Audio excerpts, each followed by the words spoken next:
Very good afternoon, Mr. Siva Suryamurthy, Deputy CEO, Investment Promotion and Facilitation from MIDA, Ms. Jamie Ng, Senior General Manager, Events Star Media Group, valued partners, clients, UOB colleagues, ladies and gentlemen.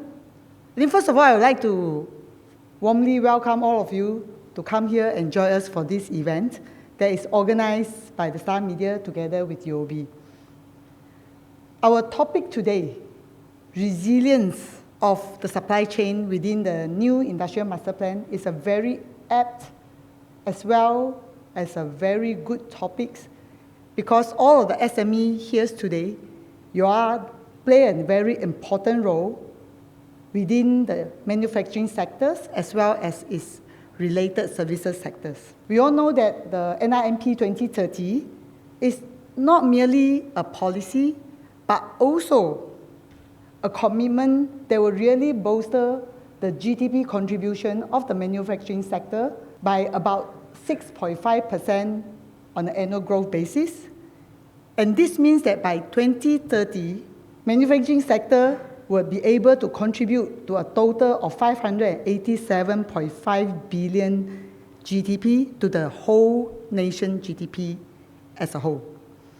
So in order for us to really achieve this goal, this calls really for a resilient and a sustainable business model change.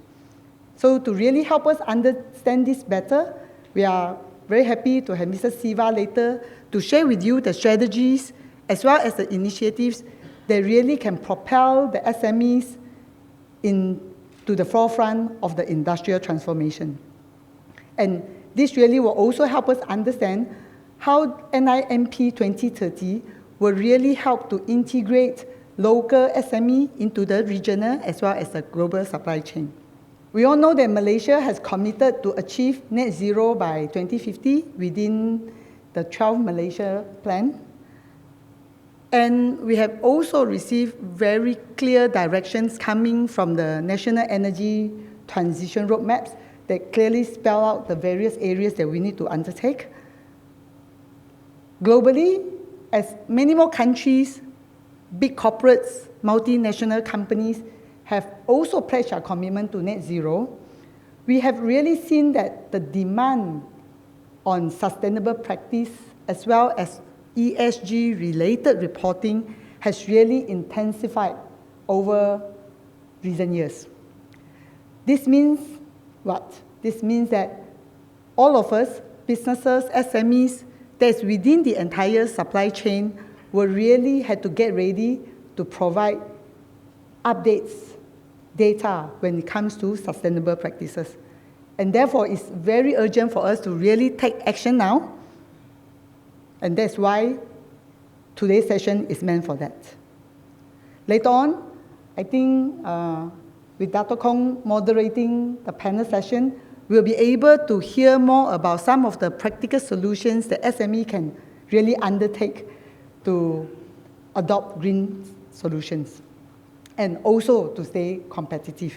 Our UOB Business Outlook study also revealed that today, 84% of the respondents share with us that they consider sustainability as a key milestone and key agenda for them. However, only 37% of them actually put in certain practices when it comes to sustainability. This means that the remaining of the SMEs do face challenges when it comes to adopting sustainable practices. And some of the challenges that they always quote to us are that few. Number one is about lack of knowledge. Number two, funding, upfront costs. Third is lack of support that they can get from the industry players. So that's where UOB comes in. We actually provide a whole suite of solutions as well as a sustainable framework to really help SME embark into this journey on a much faster as well as speedy scale. So we hope that today's seminar will actually be able to provide you with the key trends, the solution, as well as the insights for you to adopt green energy and green journey. We have also recently launched a UOB Sustainability Compass. This is a tool that actually helps SME to be able to assess your ESG readiness. This tool is actually jointly developed with PwC. And if you get the report for your company, you will be able to see the step-by-step guide on how to kickstart, as well as to accelerate the entire ESG journey. And what is more important about this tool, that it is very relevant to your respective sectors that your business is in. So later on, I think my colleague Janet will cover a bit more on this, plus other sustainable solutions. Our sustainable financial frameworks actually also clearly articulates some of the prerequisites that the SME must achieve in order to be eligible for the sustainable financing. Again, my colleagues will share more later. Our ecosystem solutions, on the other hand, covers from solar to energy efficiency to EV. So these are the three emerging green industries that UOB partake in order for us to really help build this industry together with the rest of the ecosystem players. So what we see going forward is, as Malaysia really embarks on the journey to achieve 2050 net zero target, it is important that we have like-minded partners like Star Media Group, MIDA, ACCCIM, ELIPS, as well as Sam Eden, to really work with us, collaborate with us, so that we can jointly contribute back to the society. And apart from private sector collaboration, we also know that NIMP 2030 strongly encourages the collaboration between government as well as private sectors. So on this note, UOB, we are also very honored to be able to co-chair together with Bank Negara Malaysia, the SME focus group under the Joint Committee on Climate Change that is set up by Bank Negara Malaysia as well as Securities Commission.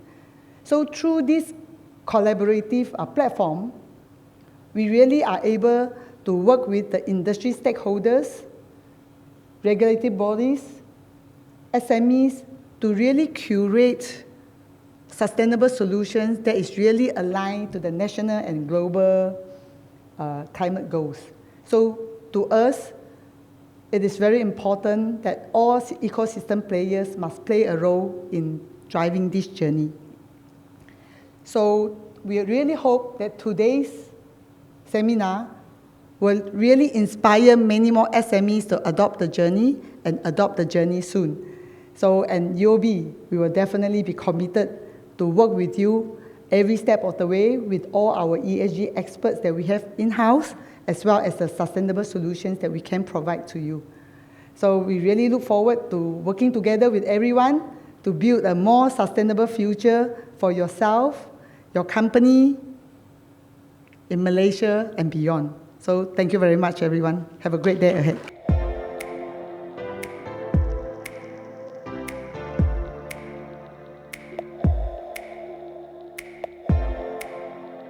UOB commitment is to make sure that we deliver a long-term value to our customer, putting our customer needs in the center of all things through our solution and capabilities. UOB Network is also playing a very vital role in helping companies to reduce risk when dealing with cross-border players, suppliers, and buyers in various countries within ASEAN. This can be achieved through our trade solutions. We also have our FDI desk that would advise companies investing into home countries and also connecting you outside of this region. Financial supply chain promotes business growth by stabilizing the entire ecosystem, ensuring consistent supply of production planning, subsequently contributing to increase in sales. Financial supply chain also improves the financial as it optimizes working capital by shortening the collection days and lengthening the payment days. A perfect recipe to free up cash flow and also doing it off balance sheet for your company.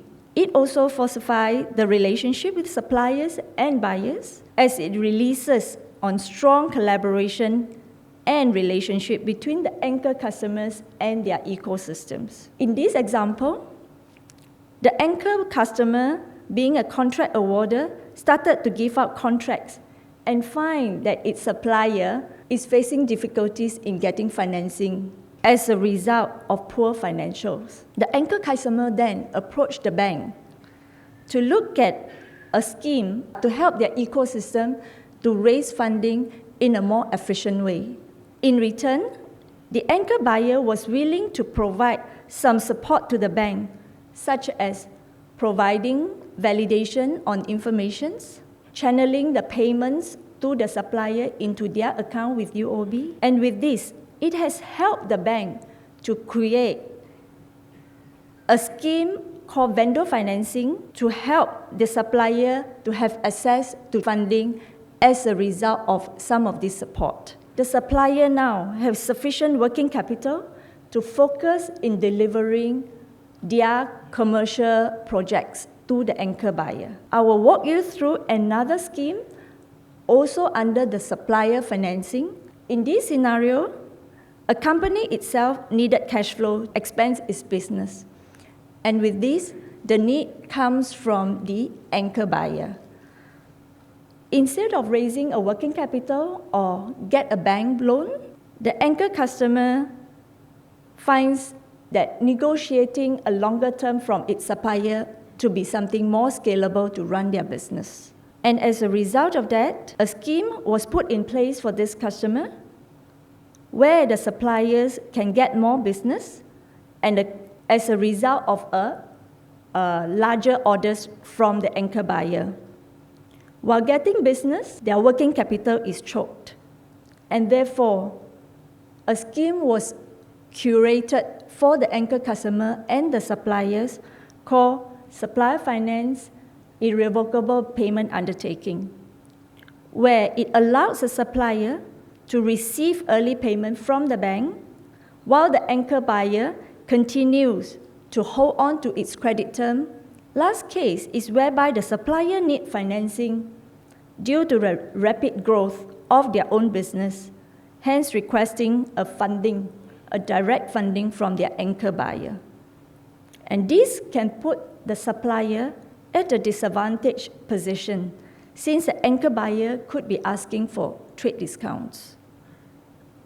So in this scenario, a program was also created to assist the vendor that has insufficient liquidity in their working capital in the midst of a rapid growth in their business. This has helped the supplier to secure more projects from the anchor buyer, at the same time achieve a financial independence because of the improved cash flow. So to help you to become more future-proof, UOB has launched a sustainability compass. What it helps to achieve is, number one, to evaluate the company's readiness in ESG. Two, to list down a very clear, actionable next step in marching towards sustainability. Three, identify the regulations and standards impacting your sector.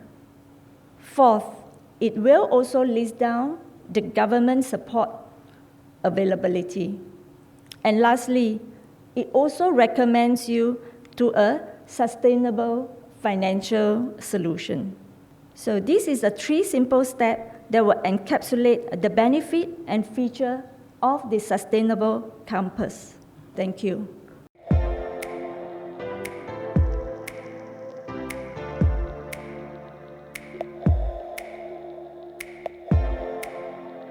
Now, let us come to new industrial master plan. Yeah? Now, if you look at this master plan, as you know, this is a 7-year master plan. Yeah? The difference between this master plan with other master plan is that this is actually a mission-based master plan. Yeah? There are 4 clear missions. Yeah? The first, we would like to see investments in advanced technology, complex activities in Malaysia. What does that mean? That means when we negotiate projects, when we target companies, it has to be high-tech in nature, complex in nature, where there is an element of research and development. That's very important. Not that we have not been doing this, but moving forward, we are much, much more conscious about the type of investments that we are bringing in. Yeah? That's number 1. Number 2, we are talking about digital investment. Today, when we negotiate projects, we want to know whether how smart is this factory that will be set up in Malaysia. Is it fully automated? In the past, we don't ask that kind of question, but moving forward, yes. But the challenge here is for Malaysian companies to actually to become smart in the operation. This is always a great challenge. For the last 2 years, I think, getting our Malaysian companies to actually to digitalize is a big challenge. A lot of fundings, a lot of incentive schemes we have put in place. Yeah? So this is not an issue for foreign companies, but it is an issue for Malaysian SME companies. Yeah? Number 3 is push for net zero. Why is ESG is so important? Yeah? Whether you like it or not, you have to move towards zero, net zero. Yeah? The reason for that is that the clients are requesting their suppliers to be ESG compliant. Yeah? I'll come to that later. You'll see the response from the industries currently, how ready they are, and what are the challenges that they are facing. And of course, we are talking about economic security as well as inclusivity, meaning that we would like to see investments going to every part of Malaysia, not only to, let's say, Penang, Selangor or Johor, but also to Kelantan, Terengganu, Sabah, Sarawak. Yeah? So there'll be a lot of efforts will be put in place to ensure there is a inclusivity in terms of growth of the economy with regards to investment. Yeah? And of course, just now, I think UOB Bank also mentioned about the contribution. End of the day, what do we want to see? Yeah? We would like to see the value-added contribution of the manufacturing sector to the GDP increase by, if possible, 2-fold. We would like to see the employment creation increase from 2.7 million to 3.3 million talents working in the manufacturing sector.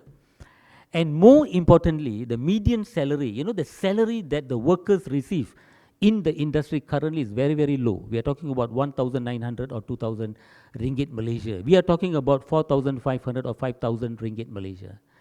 This is a question that we ask every foreign companies that set up operation in Malaysia. What is the salary scale that you are providing to our graduates? Anything more than 3,000, 4,000, 5,000, okay, we are quite happy. If they are talking about minimum salary, I think we better forget about those kind of investment. Yeah? The minimum salary from my point of view is maybe for foreign workers, not for Malaysian workers. What can you do with 1,500 or 1,800? Yeah? So this is a reality on the ground when we negotiate investments. Yeah? So the next 7 years, we hope to transform the whole manufacturing sector. Yeah? So that is the blueprint, very clear blueprint. Please get a hold of this report and study in detail, especially for SMEs. Now, if you look at the next slide, this is where the blueprint highlights some of the programs for SMEs. Yeah? I don't want to go through each and every program that is listed. Yeah? These will be translated into activities as well as maybe investment incentives as well. So SMEs need to familiarize yourself and all these programs, so that you are able to improve your capability, as well as your capacity in order for you to compete. Yeah? And of course, the blueprint also have identified 21 sub-sectors, I would say. Yeah? And there are many high-level sectors that have been already highlighted. But here we would like to just highlight 4 major high-growth sectors where we feel that the Malaysian company should also focus on. Yeah? Whether it is the electric vehicle, advanced material, renewable energy, or carbon capture utilization.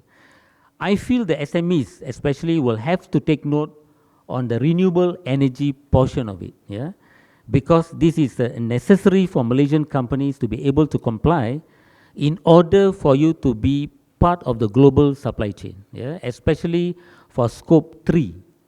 Scope 3 means what? That means the company, the anchor companies, wants their supplier to fulfill the ESG requirement, yeah, failing which you will be out of the supply chain. That's what it means, yeah. And there are a lot of funding mechanism already currently available. You need to know who they are, who is providing what. Whether it's Bank Negara, whether it's the Malaysian, Green Technology Corporation. And of course, there are two new funds the government has set up under the new Industrial Master Plan. Yeah? One is the Industrial Development Funds, another one is actually Co-Investment Fund.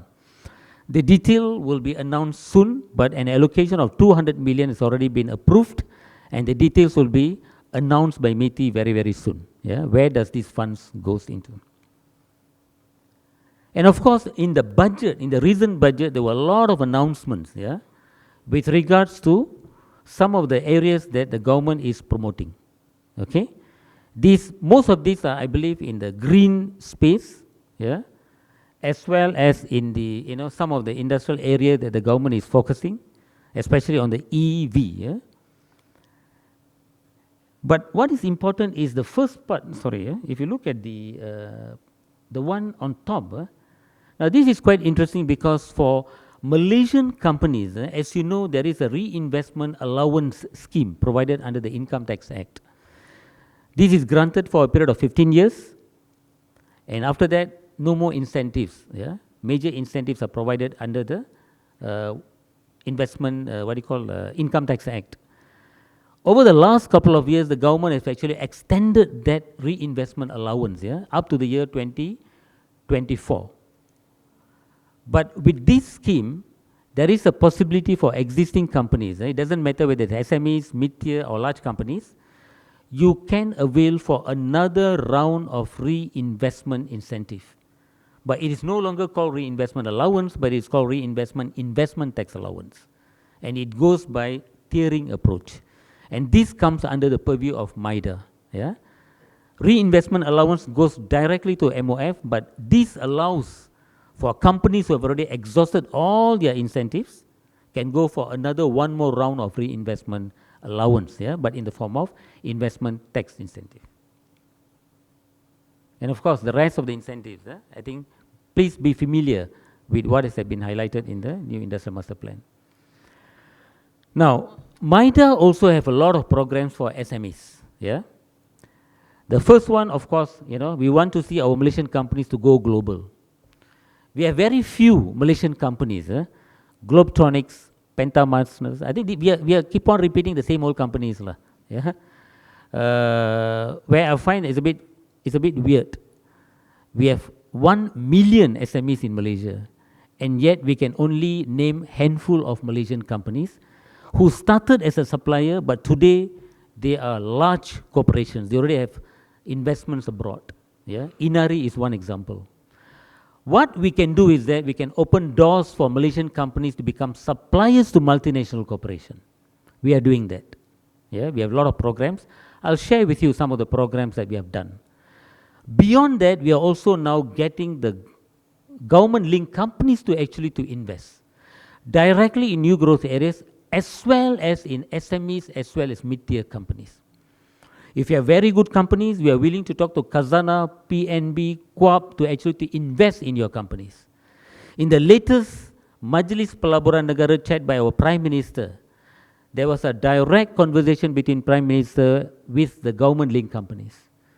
And it was very clearly mandated that the government-linked companies or government-linked investment companies should look into investing in Malaysian SMEs as well. Yeah? So that is also MIDA's mandate. Yeah?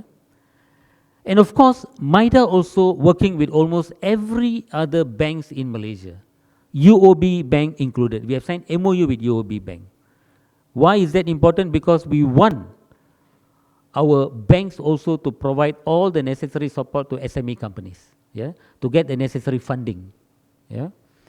And of course, we are also developing industrial parks. This may not be relevant to you, but I think it's just for your information. A lot of Malaysian conglomerates are also going in and developing their industrial park, and MIDA is actually setting the standard of industrial parks to be developed in Malaysia. Yeah? And these are quite a number of programs that we have done. If you don't know what programs we are doing, then I'm very sad. Yeah, I'll be very sad. If I have to tell you each and one program, I think I may as well forget about it. Yeah. So get to know what MIDA does and make sure you are a member of these programs. Yeah. And this is one program that we initiated with FMM, where they wanted MIDA to actually link Malaysian companies, SMEs, with multinational corporation. When FMM mooted this idea, they were very, very upset. I still remember. They were telling me, Siva, MIDA keep on announcing all these multinational corporations, but none of them want to meet us. I said, okay, fair enough. Can you come up with a 100 of, let's say, 200 SMEs who are very good, who are capable, who have that kind of standard, which I can link them up with multinational corporation. And this was the outcome of that initiative. They came up with 100 companies. We brought these 6 multinational corporations, and they presented what they can offer to Malaysian SMEs. Very few slides, only 5 slides, each of these companies. And they told exactly the business packages they can produce, they can offer to SME companies. And now it's up to the SME companies to actually get the business done. Now remember, they are not only supplying to the multinational corporation here. If they are good enough, they can actually supply to their global procurement center. And that is what we want. That is how Globetronics become global player today. That's how Inari became a global player today. Yeah? We have gone into this. You know what we are doing? We are now getting our Malaysian companies to get the funds. Yeah? In fact, we have assisted a few Malaysian companies to go up to the level of IPO. Yeah? We do the due diligence, we link them up with all these funders, yeah? And then see whether they can grow big. Yeah? This is a facilitation that MIDA has introduced. And of course, there are a lot of incentive funds which has been reintroduced in the budget, yeah, for automation and also for so many other facilitation. Yeah. So the guidelines are out there. So please go to our website, look into it, and see how best we can actually further assist you with regards to ESG. Yeah. Now, the ESG is a very important component. I think that is one of the major topics that we're going to discuss later during the panel discussion. And here you can see very well where we are. Yeah? Almost 86–87% of the SMEs are not ready. Yeah? They are not there. They are not able to actually to go into ESG. And this is a fact, yeah, that we need to address. And of course, as you can see, if you're not able to comply with ESG, you're not able to export your products. Yeah? The European Union carbon border mechanism will have an impact on the exports of the products today. Yeah? And also the US Inflation Reduction Act also will have a profound impact on our exports. Yeah? So this is reality. Yeah? So please take note of this. And of course, as far as MIDA is concerned, we are promoting almost every other aspect of green technology, from products, from energy generation, up to waste management, green building, green certification. With regards to green energy, please take note, a lot of programs are already in place. This is actually the mechanism that the NREC, Malaysian, Green Tech Corporation have put in place over the years. Yeah? What it means is that a company, okay, in a layman term, what it means is that you can install solar panel under the net metering. On top of that, you can also purchase green energy tariff. On top of that, you can also go into corporate green power purchase. And then you can also go into your own bioenergy plant. In short, you can go 100% green if you want to. That's what it means. But you have to pay premium for it. Yeah?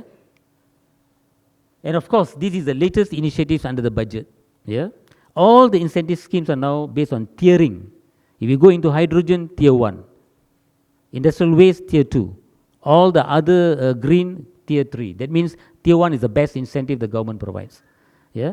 This is for the business community as well as those companies going to use for your own. You want to generate your energy for your own or whatever, a lot of incentives are also provided. Yeah? And we have compiled all these things for you guys. Yeah? Where can you get all the necessary funding? Be familiar with all these things. Yeah? Where can you get all these support mechanism? So, in conclusion, before you do anything, read the policy document. Get hold of the policy document. Whether it is the a new industrial master plan, whether it is the new, what you call, energy transition roadmap, or the I or industry ESG, which was launched by MITI. It's a very good document. Yeah. Number 2, understanding all the funds available in the market. Number 3, the energy mechanism which the government has put in place. And finally, the tax incentives that the government provides, especially MIDA. Yeah. So in conclusion, ladies and gentlemen, talk to our domestic investment division, MIDA. We have a what you call dedicated team who assists Malaysian companies. That's number 1. Get to know all the incentives that the government of Malaysia provides. We have a portal. Visit this portal, you'll find almost all the answers for all the incentive schemes in this portal. And number 3, if you want to know who are the foreign companies coming to Malaysia, we have a portal for that as well. This is the link. Go in. For January to June of all the investment that we approve, all the details are there. Company name, contact details, everything is there. Knock on the doors. If they don't want to open the doors, call MIDA. All right? Then MIDA will knock on them and then ask them to see you. All right? So these are all the database. If you keep on telling me, I don't know who's coming, where they are, then I can't help you. And finally, this is our track record. For the first 9 months, these are all the missions that was actually organized. As you can see, plus up to, you see the total figure up there, 347 billion. These are the investment committed by all these investors that we went and we saw. These are not figures we pluck from the air. These are the companies that MIDA has been working behind the scene for almost 1, 2, maybe 3 to 4 years before we can show them in front of the Prime Minister or even our own minister. You got it? These figures are committed investment, meaning they have told us that we are coming, we have secured. What we need to do is that we need to get them to actually to submit the application and get it approved. We can bring them here. It's up to you guys actually to seize the opportunity. All right? With that, I conclude my presentation. Thank you so much for your kind attention.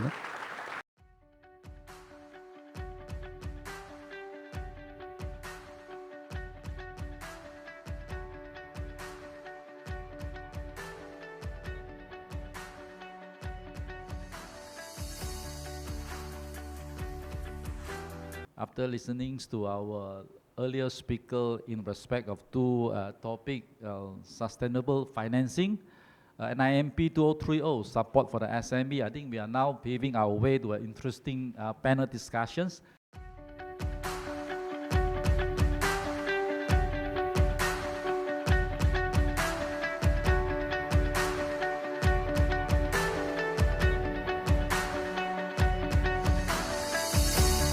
When you want to invest into new technology, definitely the operating cost, the capital expenses is very high, especially when you want to buy new equipment, which is really efficient to your production process. Okay, so these are the things that we have to look into before we make any decisions. All right, so as a user or as a businesses, we hope that over the time, by the technology advances and probably the economy of scale come into place, then probably that machines that we thought that is very expensive may reduce the cost at the end of the day, right? So in addition to that, while you are undertaking the cost benefit analysis, you have to take into account the global, you have to align your decision into the global and national priorities, especially like today we have discussed about new IMP.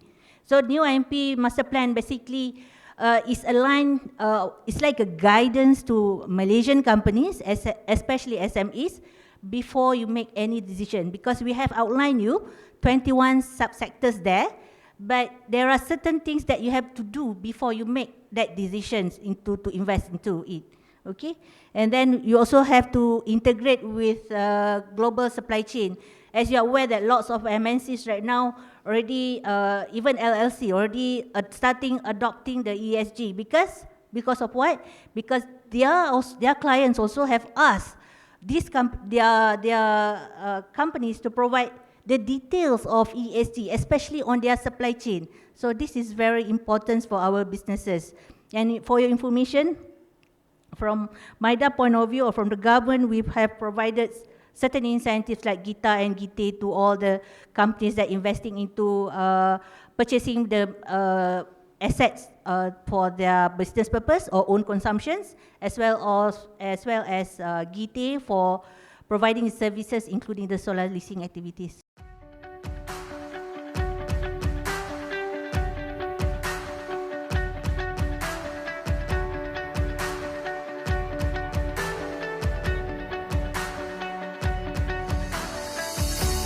Before I was using other banks, but I think after coming to UOB, we found a lot of solutions to be reached. So I think the first thing is that, again, be open with the banks to tell them your master plan and really tell them what you can do with your business. So you need a partner to fill up that gap. So you have to find the right partners to fund you that portion, or you have to raise the money yourself. So basically, I raised the money myself very hardly in the beginning of my business. After a while, I find that finding partners is easier. So that's why I said be open. Business is actually should be more about relationship. Work with people, grow together. You know, nowadays there are a lot of financial institutions with sustainability background. So I think UOB is one of them. And apart from that, I also approached some of the banks. They also have that kind of experience. So try to work together with all these financial institutions. I believe, you know, they can provide you much better experience in terms of your sustainability journey.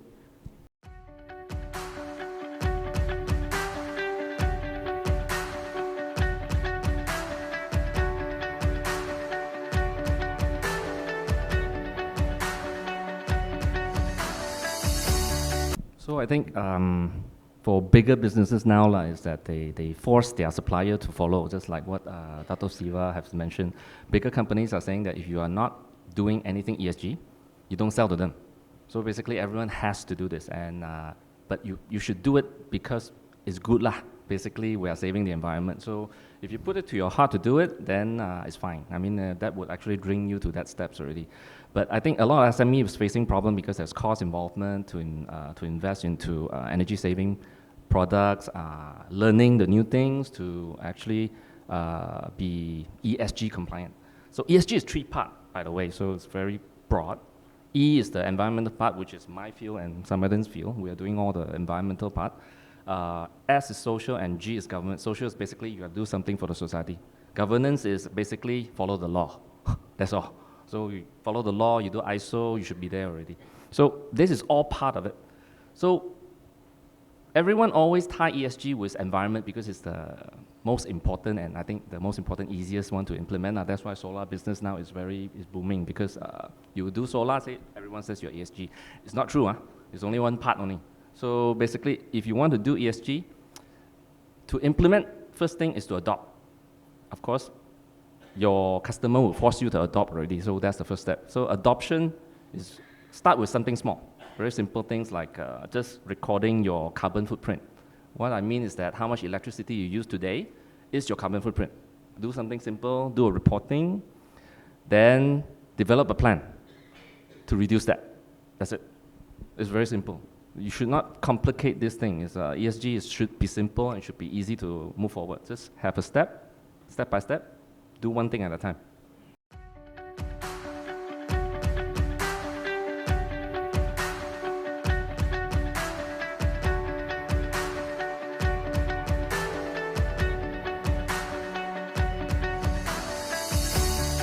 Okay, right now, actually, MITI has launched the IESG kit. So basically, that kit will assist the companies in preparing themselves towards the ESG journey. So you just go to MITI website and find the IESG documents there. So that will be, you have to register yourself basically, and then go through like UOB Sustainability Compass. So you have to go through certain, I think they have 20 questions or 25 questions there, and then after that they can assist you moving forwards. Yeah, I think you bring up a good point. I think IESG, I think is very good. These actions by the MITI, and then if business use the UOB just now sustainability compass, and then the IESG you study for 2 weeks, I think you roughly know what's going on, isn't Yep. it? Listed company, it is one of the must that we must to follow about the ESG compliant report, because right now, in our latest annual report, we also spend quite some time to complete our ESG writing. So especially in this year compared to last year, you can see a significant change in terms of our ESG report. Some of the key measures also we have to decide internally. Let's say, what are the metrics that we want to achieve. And also from year to year, we also have to observe our performance. So that's what we are practicing right now for the ESG reporting. Because I just met with my auditor, ESCO, for energy audit yesterday. There's a grant from the government to help SME to actually do audits themselves now. They should actually look into it. There's a tax incentive, 50,000 Yes. deductible, Correct, pay to correct. consultant. Correct. Yeah.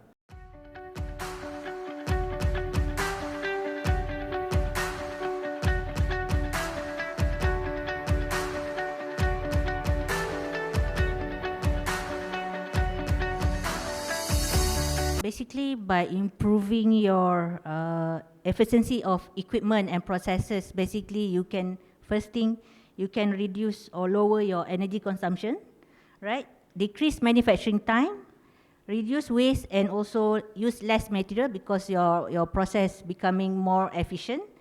And also, besides that, you can improve the conditions of your employees, which in turn will lead to increase their productivity. So that's basically in general, the benefits of having the energy efficient technologies. So for your information, the government provided the automation capital allowance for companies that would like to invest into automate their production processes. So this automation capital allowance, if you're aware, that's supposed to be ended this year, but we have extended until 2027.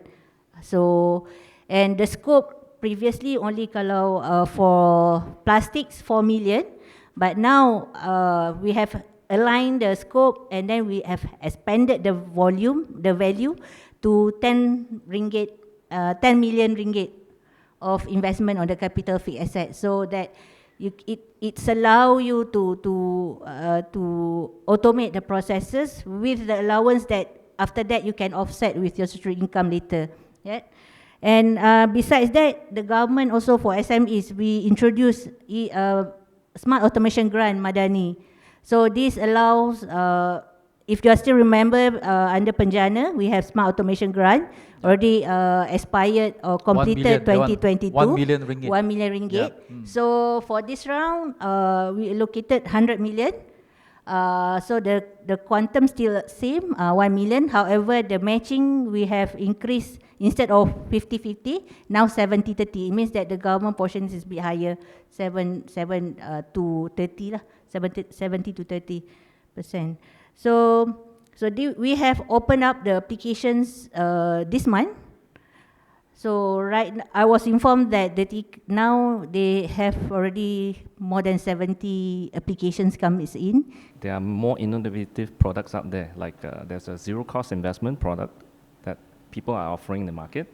Zero cost investment products sound for very interesting. Solar leasing, which is actually Yeah. solar leasing, Yeah, which is actually the government is okay. pushing as well. Yeah. So basically, it's one way to start. I mean, basically, you can actually have companies invest in the solar system on your roof. That's one way. Other cost-effective thing is that you cut the cost of. When you recycle, you basically selling the waste product of your factory. So you are actually cutting costs in that terms. So these are the different aspects that you can focus on to actually reduce the cost. So basically, going green, going recycling, and also reuse of whatever waste you have is basically beneficial to your organization anyway. So I don't see anything of increasing costs because you are investing initially only. Of course, you take the bank's money to invest into new technology just to recycle and to implement green technology. But the long-term gains is that you are reduced costs and you're more competitive to your competitors. For instance, if your neighbor doesn't do solar, your neighbor doesn't recycle, they lose out to you. Your cost is lower than them already. So I think it should be a mindset change. It's not that you have to invest now, you're wasting money. No, you're investing for your future. You're investing to reduce your future costs. Of course, when we talk about all this improvement in terms of efficiency, they will actually lead to job creations, because let's say you have some saving in terms of your improvement of technology, let's say the incorporation of IoT in your renewable or maybe energy source technology, that can definitely improve the overall efficiency and reducing the manpower needed for the entire project. So because of that reason, you can allocate your resources to the other project in the future. So that's actually, in other words, can help us in relocating the manpower resources to other new projects. So that's about new job creation that can be seen. And apart from that also, we can see from the macro perspective, let's say the overall improvement in the green infrastructure by having all this improvement. Because let's say we already try to improve all this area, then of course there will be some residual funds for us to allocate for the others infrastructure improvement. That can actually benefit not only people like in the organization, but also the entire community. You can go to MIDA website and up-to-date yourself with the latest informations, because that's the only avenue that we can share the information with the businesses. You can log to our help desk or inquiries if you need further assistance. So, and for information, next year we will be launching another new funding. My last word was to say that everyone should do ESG, make it a mindset, make it simple, just do something, at least to save the environment and do something for the environment. Just a quick one, do it now rather than later. Try to work together with a bank, because they offer competitive solution to all of us. Yeah, ladies and gentlemen, that's all the time we have for this afternoon. Let's join me to thank our three panelists, Dr. T, Boon Liang, and Puan Surayu.